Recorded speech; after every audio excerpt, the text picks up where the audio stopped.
Bonsoir à tous, bienvenue à Trésor de Portneuf-Jacques-Cartier, la troisième émission de la saison. Cette semaine, on est à Saint-Alban pour commencer l'émission, devant l'église, la magnifique église de Saint-Alban. Donc, bonne émission à tous. On s'en va à notre portrait municipal.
On y va avec vos présentations.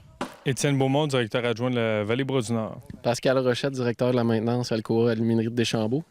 Alors, merci beaucoup premièrement pour l'invitation. C'est très gentil de nous inviter à ce projet Alcoa. Ça faisait quand même 2 ans qu'on n'avait pas fait de couverture sur les projets. Il reste que c'est la première fois qu'on a fait un dans le bois. D'habitude, c'est toujours à l'école, hein, Pascal? Quand même inusité comme projet. Oui, on a plusieurs projets, des fois dehors, des fois à l'intérieur. Ici, moi, c'est ma 4e corvée du programme Action dans la Vallée-Bras-du-Nord pour aménager les sentiers de vélo de montagne. Vraiment heureux, vraiment fier aussi que notre compagnie a contribué au développement de la Vallée-Bras-du-Nord. Étant moi-même amateur de vélo de montagne, j'aime ça contribuer aux sentiers que je vais venir utiliser plus tard. Puis tous mes collègues aussi, d'ailleurs, la plupart, c'est ça qui pousse à venir travailler ici. Et là, aujourd'hui, il y a quand même une 40aine de bénévoles qui sont là pour les travaux? Oui, c'est ça, de quelques-uns de l'usine, d'autres de la communauté, de la vallée. Ça fait qu'on travaille ensemble. Puis c'est des valeurs communes de l'entreprise puis de la vallée, là, solidarité, entraide, travail d'équipe. Ça fait qu'on est bien content d'être ici. Puis là, votre mandat, c'était de faire plein de ponceaux sur le sentier ou d'aménager aussi. C'était quoi le mandat? Aujourd'hui, on rouvre un nouveau sentier de 5 km, le sentier des Juliens. Il y a plusieurs ponceaux à faire là, en bois pour pouvoir ouvrir ce sentier-là là, prochainement. Ça fait que c'est ça la corvée, nettoyer le sentier, construire les ponts puis faire l'accès au sentier. Ça, c'est une corvée de 4 heures, c'est ça? Oui, c'est ça. C'est des programmes action, c'est des corvées de 4 heures. On demande à plus de gens possible de venir, puis de 8 heures à midi, on met la main à la pâte, là, puis ça vient avec un petit incitatif monétaire de 3 000 pour permettre aussi de mettre en place toutes ces belles choses-là. Ça va long, Pascal, on revient à toi. Je veux parler à Étienne pour justement les autres projets Alcoa. Il y a beaucoup de choses. Il y a une belle collaboration entre la Vallée-Bras-du-Nord et Alcoa. J'aimerais que tu nous la résumes un petit peu.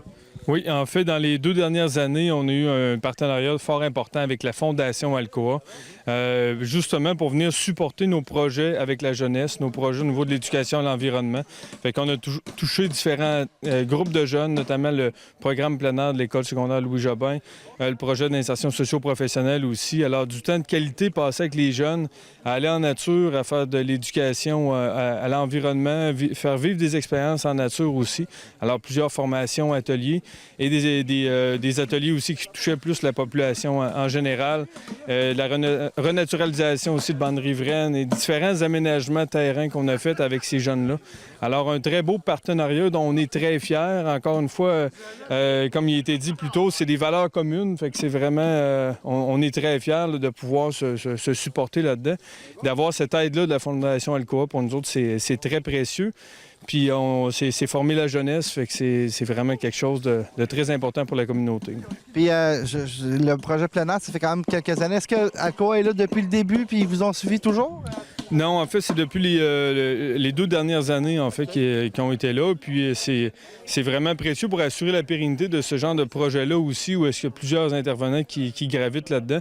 Le programme plein air en était à sa 6e cohorte, mais c'est sûr que l'appui d'Alcoa là-dedans, puis notamment au niveau de nos autres projets avec les jeunes plus éloignés du marché de l'emploi, où est-ce qu'on travaille avec eux autres en forêt aussi, bien, c'est un appui majeur qui assure justement une continuité de ces beaux projets-là. Ouais.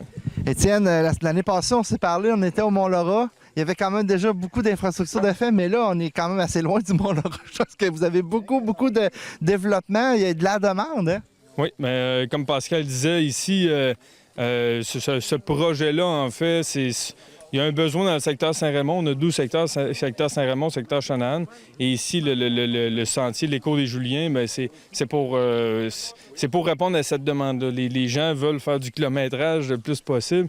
Il y a des super belles montagnes, des super beaux lieux. Fait qu'on vient un peu densifier le secteur où est-ce que, oui, il y a le Mont-Laurent, la montagne du Suisse qu'on appelle, puis maintenant, là, justement... Et on remercie aussi les gens qui donnent des droits de passage parce que, dans le fond, tous ces développements-là sont possibles à cause du soutien des propriétaires privés. Là.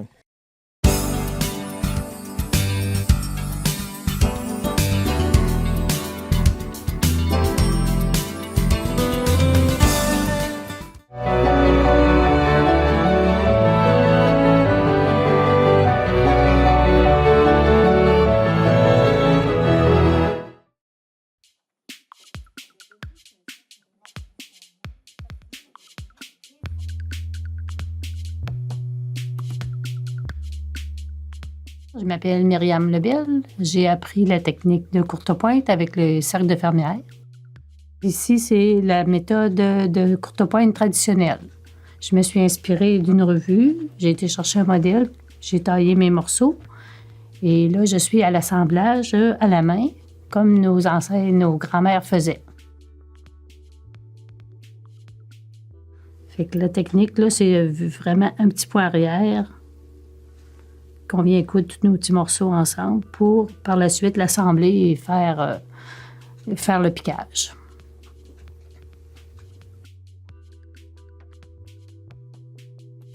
Mon nom est Louise Tousignan.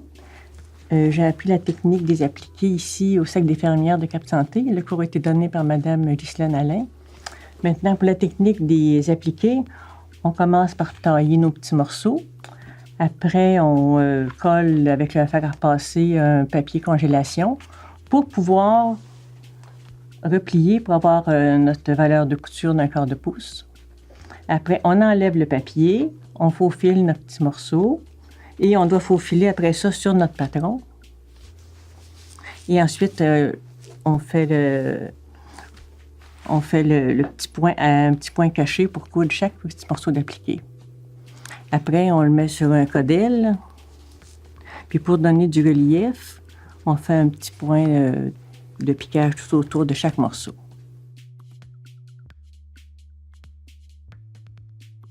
Mon nom est Diane Lesage. Je fais la pointe folle et cette technique m'a été enseignée par Mme Ghislaine Alain, présidente du Cercle de Cap Santé. La pointe folle se fait avec des chutes de tissu, des choses qu'ordinairement on jetterait, mais que nous autres, on récupère pour faire la pointe folle.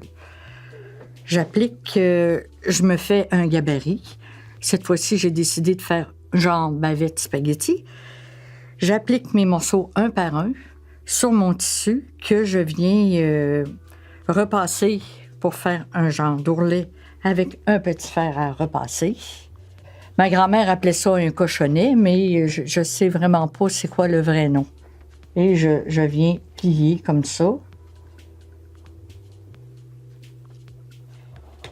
Par la suite, je vais le faufiler et je vais venir l'appliquer sur mon tissu qui est déjà, les morceaux déjà cousus, que j'ai cousus à petits points cachés.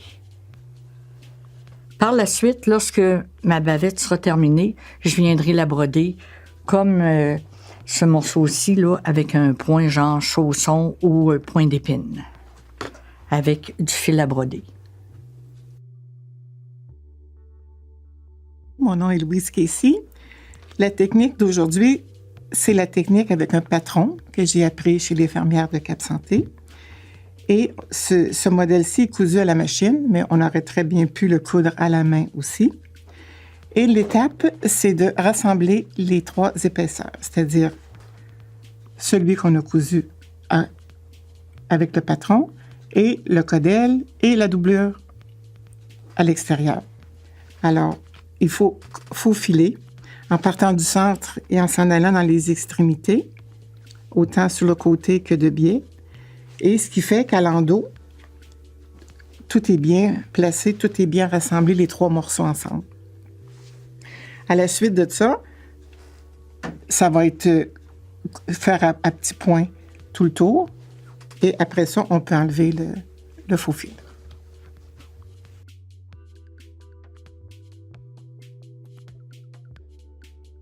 Moi, je m'appelle Claire Lapointe. Moi aussi, j'ai appris la technique de la courte pointe avec Mme Alain dans le Cercle de fermières de Cap Santé. Et puis, présentement, ce que je fais, c'est l'étape du piquage. C'est-à-dire qu'après le faux fil qu'on a vu avec Louise tout à l'heure, bien, une fois que mes carrés sont tous assemblés et mis en 3 épaisseurs, là, en sandwich là, qu'on appelle, eh bien là, maintenant, c'est la finition qui commence et le piquage. C'est un piquage fait à la main. Et puis, j'ai mon doigt en dessous, celui-là sur le dessus, et j'ai un petit mouvement de va-et-vient. Et puis, je remplis mon aiguille. Et voici, j'ai fait quelques points. Et je continue comme ça, là, partout, sur la courte pointe. C'est un petit travail zen, qu'on peut dire. Ce modèle-là est un modèle très traditionnel de panier de cactus. J'ai décidé de le faire de façon traditionnelle aussi, seulement entourer chacun des morceaux, là. J'aurais pu faire autrement, c'est sûr. J'aurais pu faire un dessin, une fleur au centre de chacun des morceaux, mettre plus de choses ici. Mais j'ai été de façon simple, traditionnelle, comme les femmes le faisaient autrefois, là, à la main. Mon nom est Danielle Pelletier. Moi aussi, j'ai appris la technique courte pointe avec les fermières de Cap Santé. Ici, c'est la dernière étape. Une fois que la courte pointe est toute piquée, il reste seulement qu'à la finir, faire la finition au bord. On a le choix de différentes techniques. La plus courante, c'est de mettre un billet autour. On coud un petit billet, on le retourne et on le finit à la main. On peut aussi faire une finition, plier le dessus et plier le dessous et faire une petite finition à la main. Et il y a une finition un peu plus originale, ça serait les pointes de prairie que ça s'appelle. Ce sont des petits carrés pliés en triangle qu'on vient mettre côte à côte et qu'on coud tout le long de la bordure. Et après, ben, c'est terminé.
Alors, qui était J-Robert Tessier? Pour ceux qui le connaissent peut-être un peu moins.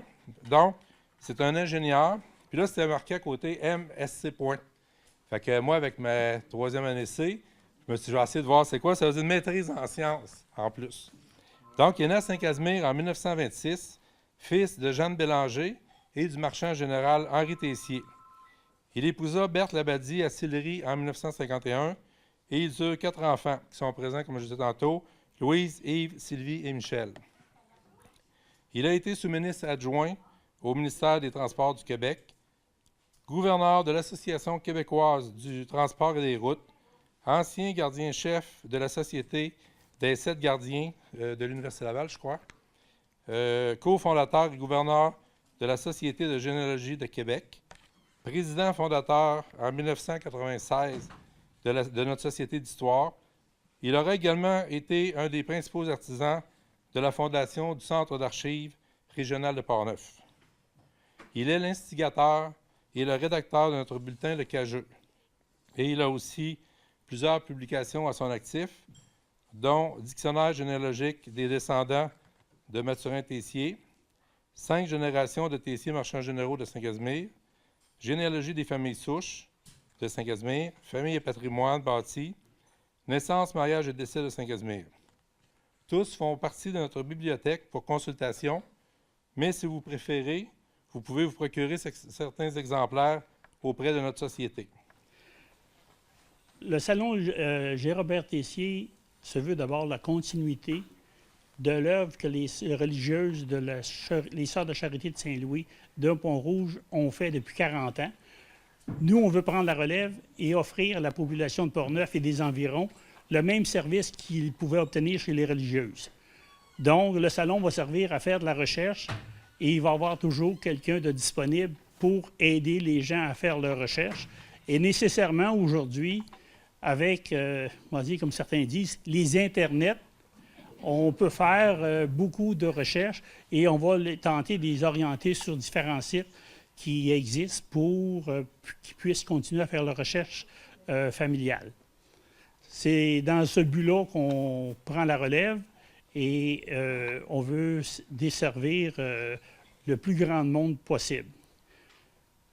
Si jamais, parmi vous, il y a des gens qui ont des livres de généalogie dans leur bibliothèque qui ne servent pas, ils veulent en faire don à la Société d'histoire, on va les accepter avec plaisir et ça va nous permettre probablement de compléter notre collection sur les différentes familles.